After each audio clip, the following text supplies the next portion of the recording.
नमस्कार। हमारी आज की कहानी है पत्नी के नाम पति का आखिरी खत। रोहन, रात तेरे पापा जी ने मुझे सपने में कहा कि शारदा, मुझे गए 2 महीने होने को आए और तूने मेरा ब्रीफकेस अभी तक खोलकर नहीं देखा। उसमें बहुत ही आवश्यक पेपर रखे हैं। मैंने तुम्हें बताया था ना कि मेरे बाद ब्रीफकेस खोलकर सभी पेपर निकाल कर पढ़ लेना। माँ, आपको पहले बताना चाहिए था ना। पता नहीं कितने महत्वपूर्ण पेपर हैं जिन्हें वो आपको पढ़ाना चाहते थे। आप चिंता ना करें, आज छुट्टी का दिन है, मैं अभी सब देख लेता हूँ। अनिल ने सूटकेस के सारे पेपर देख लिए। घर की रजिस्ट्री के पेपर, मेडिकल टेस्ट के पेपर, बिजली के बिल और अन्य खरीदे गए सामानों के बिल रखे थे। कुछ ऐसा नहीं मिला जो महत्वपूर्ण हो। अंत में एक पैकेट मिला जिस पर शारदा के लिए व्यक्तिगत लिखा था।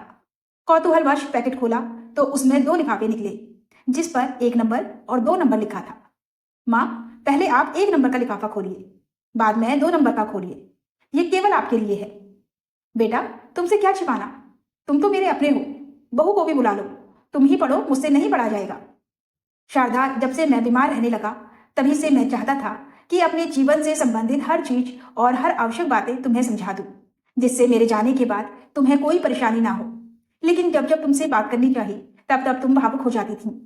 मैं तुम्हें शब्दों द्वारा तो कभी बता ही नहीं पाया, इसीलिए यही निर्णय लिया कि लिखकर सब बातें बता दूं। शारदा, हम दोनों का जीवन बहुत संघर्षपूर्ण रहा है। कभी भी मैं तुम्हें वो सुख सुविधा नहीं दे पाया जिसकी तुम हकदार थी। मेरी परिस्थिति ही कुछ ऐसी थी कि मैं अपने परिवार के लिए वो सब नहीं कर पाया जो मैं चाहता था। मेरी महीने भर की आय जीवन की नितांत आवश्यक वस्तुओं के लिए ही पर्याप्त होती थी। बैंक में जमा करना या मनोरंजन पर खर्च करना अकल्पनीय सा था। मैंने अनूप को बार तुम्हें छोटी छोटी बातों के लिए मन मारते देखा है। बच्चों को भी कहाँ दे पाया जो उनकी चाहत थी। फिर भी तुम्हारे सहयोग से गृहस्थी की गाड़ी जैसे तैसे खिंचती रही।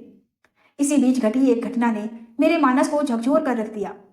मुझे भविष्य में कुछ योजना बनाने के लिए प्रेरित किया। मेरे कार्यालय में मेरे एक सहयोगी के अंकल, जो एक प्राइवेट कंपनी में बहुत अच्छी पोस्ट पर कार्य करते थे, रिटायरमेंट के समय उन्हें ऑफिस से काफी बड़ी रकम मिली थी। अपनी एकमात्र पुत्री का विवाह वो पहले ही कर चुके थे। उनके दोनों बेटे अपने अपने परिवारों के साथ सुखमय जीवन व्यतीत कर रहे थे। कुछ वर्ष पूर्व पत्नी के निधन के पश्चात वो नौकर के सहारे जीवन व्यतीत कर रहे थे। अब उन्होंने बड़े बेटे के पास रहने का निर्णय लिया। छोटा बेटा अमन भी चाहता था कि पापा उसके पास उसके साथ रहे। बड़े बेटे रचित ने उनका हृदय से स्वागत किया। बहू, बच्चे सभी काफी प्रसन्न लगे। अमन भी कुछ दिनों के लिए अपने परिवार सहित उनसे मिलने आया। इस तरह शुरू के कुछ माह मिलने मिलाने में व्यतीत हो गए। इसी बीच दोनों भाइयों में कुछ मंत्रणा हुई। पापा, आपसे हम कुछ राय लेना चाहते हैं। हम दोनों भाइयों की हमेशा से यही चाह रही है कि हम दोनों का परिवार साथ रहे। हम दोनों एक शहर में रहकर कोई व्यापार करें या फिर कोई कंपनी खोल लें। आपके द्वारा बनाई कोठी जयपुर में खाली पड़ी है। अभी तक तो हम दोनों नौकरी के कारण यहां से वहां भटकते रहे। हमारी इच्छा है कि क्यों ना जयपुर चलकर ही कुछ काम किया जाए। आपका मार्गदर्शन तो हमें मिलेगा ही और आपका समय भी आराम से व्यतीत होगा। पूरा परिवार भी एक साथ रह पाएगा। पापा, अभी तो हमारे पास कोई भी काम शुरू करने के लिए पर्याप्त पैसे नहीं है। यदि आप हमारी सहायता करें तो हमारा ये सपना साकार हो सकता है। मेरे दोस्त को बच्चों का सुझाव अच्छा लगा। उन्होंने सोचा कि मेरे बच्चे कितने योग्य हैं कि मिलकर रहना चाहते हैं। उन्हें मेरा भी कितना ख्याल है। पैसे का क्या है, वो तो मेरे बाद भी उनका ही है। अच्छा है, दोनों मेरे सामने ही सेटल हो जाए। मेरा क्या है, 2 समय का खाना और बच्चों का प्यार मिलता रहे, यही मेरे लिए बहुत है। इस तरह उन्होंने अपनी पूरी जमा पूंजी लगाकर बच्चों को कंपनी खुलवा दी। कुछ समय तक तो बच्चे उन्हें अपने साथ ले जाते रहे, लेकिन थोड़े ही दिनों में उन्हें एहसास हुआ कि बच्चे उन्हें अब अपने साथ ले जाने से कतराने लगे। कुछ ना कुछ बहाना बनाकर वो उन्हें घर पर ही छोड़ जाते। पूछने पर अभद्रता पर उतर आते। उन्हें घर पर रहने के लिए मजबूर कर दिया गया। इधर बहुएं अपनी गृहस्थी में व्यस्त रहती।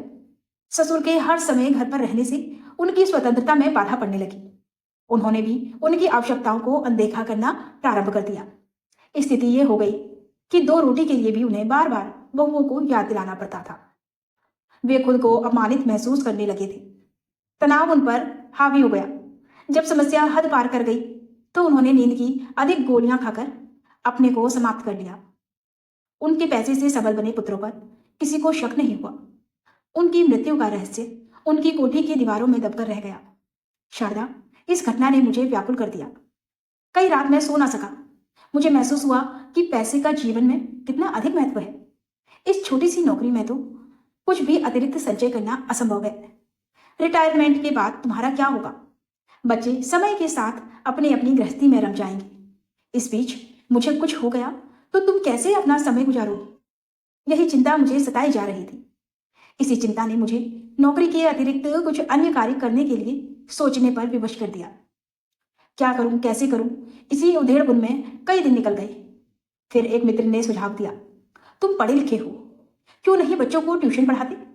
उन्हीं के प्रयास से मैं एक सज्जन के यहाँ उनके 3 बच्चों को पढ़ाने लगा।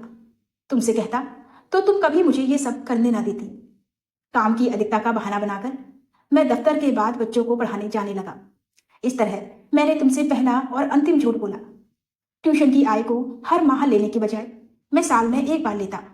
उस अच्छी खासी रकम से विकास पत्र खरीद लेता, जो 5 साल बाद दुगने होकर मिलने लगे। हर वर्ष ये क्रम बन गया। इस पैसे को मैं बैंक में डालने लगा। बीच बीच में प्रमोशन हुए, बोनस भी मिले। उन पैसों से घर की आवश्यकताएं पूरी करता रहा। इस तरह रिटायरमेंट तक मैं कुछ पैसे जोड़ पाया। बच्चे मेधावी थे, उच्च शिक्षा प्राप्त कर अच्छी नौकरियों पर लग गए। रिटायरमेंट के बाद दफ्तर से जो पैसा मिला उसे बच्चों की शादियों पर लगा दिया। पेंशन से हम दोनों का खर्च आराम से चल जाता था। अब मन में शांति थी कि बुढ़ापे में किसी पर निर्भर नहीं रहना पड़ेगा। बच्चों के पास आते जाते समय आराम से व्यतीत हो रहा था। अचानक स्वास्थ्य खराब होने पर जब डॉक्टर को दिखाया तो उन्होंने मुझे डरा ही दिया। उनके अनुसार मुझे शुगर के साथ साथ दिल की बीमारी भी होने की प्रबल संभावना थी। ब्लड प्रेशर भी कंट्रोल में नहीं आ रहा था। डॉक्टर के अनुसार मुझे कभी भी कुछ भी हो सकता था। ये जानकर मैं चिंतित रहने लगा। उस समय मुझे ना अपना ध्यान आया ना ही बच्चों का। बस तुम्हारे लिए मन घबराने लगा। तुम तो घर गृहस्थी के कार्य के अलावा कुछ भी नहीं जानती, पूरी तरह से मुझ पर निर्भर हो। इसलिए कुछ भी बहाना बनाकर मैंने रोहन के पास रहने का मन बना लिया। रोहन और बहू काफी समय से आग्रह कर रहे थे कि मम्मी पापा अब आप हमारे पास आकर रहिए। तुमने भी मेरे निर्णय को सहर्ष से स्वीकार कर लिया। जल्द ही हम दोनों जयपुर का घर किराए पे चढ़ाकर रोहन के पास आ गए। मुझे रोहन और सुधा पर पूरा विश्वास था कि मेरे बाद ये दोनों तुम्हें कुछ भी कष्ट नहीं होने देंगे। लेकिन इनकी भी गृहस्थी है, अपनी समस्याएं हैं, खर्च है, पारिवारिक समस्याएं हैं। रोहन की भी सीमित आय है। मैं नहीं चाहता था कि हमारा अतिरिक्त आर्थिक बोझ इन पर पड़े। इसीलिए मैं अपनी पेंशन घर में खर्च करने लगा। तुम्हारे सामने तुम्हारी सहमति से ही मैं सब कर पाया। उन्होंने भी हमें कभी निराश नहीं किया। दोनों हर परेशानी में हमारे साथ खड़े दिखाई दिए। शारदा, मेरे बाद तुम्हें भी पेंशन मिलेगी, तुम भी उसे घर पर खर्च करना। मैंने अपनी पूरी जमा पूंजी बैंक में फिक्स करवा दी है। उसका ब्याज तुम्हारे अकाउंट में आता रहेगा। खूब खर्च करना। मुझे मालूम है कि पैसों की तंगी के कारण तुम अपनी इच्छाओं को दबाती रही हो। अब निसंकोच अपने पर खर्च करना, दान करना, बच्चों पर खर्च करना, घूमना फिरना। तुम्हारे पास पैसा होगा तभी घर में भी मान सम्मान मिलेगा। तुम्हारे बाद सब बच्चों को मिले, इसके लिए तुम्हारे साथ साथ बच्चों का नाम भी डलवा दिया है। शारदा, दूसरे लिफाफे में बैंक की चेकबुक, पासबुक और एटीएम कार्ड भी है। हाँ, मेरी बीमा पॉलिसी भी तुम्हारे नाम पर है। रोहन से कहकर जल्दी ही इस काम को करा लेना।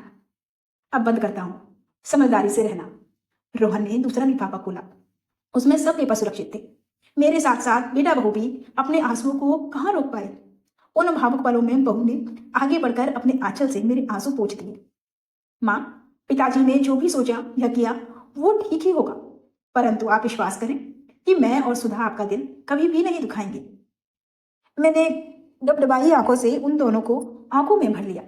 रोहन, तेरे पापा जी ने त्याग करके मेरे सुखों के लिए इतनी बड़ी रकम जमा कर दी ताकि उनके जाने के बाद मुझे किसी पर निर्भर ना रहना पड़े, परंतु वे ये बात भूल गए कि हमेशा से ही उनका हाथ थाम कर चलने वाली ये शारदा क्या उनके बिना एक कदम भी चल पाएगी। तो दोस्तों, आपको ये कहानी कैसी लगी? अगर अच्छी लगी हो तो प्लीज़ हमारे वीडियो को लाइक कीजिए और हमारे चैनल को जरूर सब्सक्राइब करें। मिलते हैं एक नई वीडियो के साथ, तब तक हमें अनुमति दीजिए। धन्यवाद।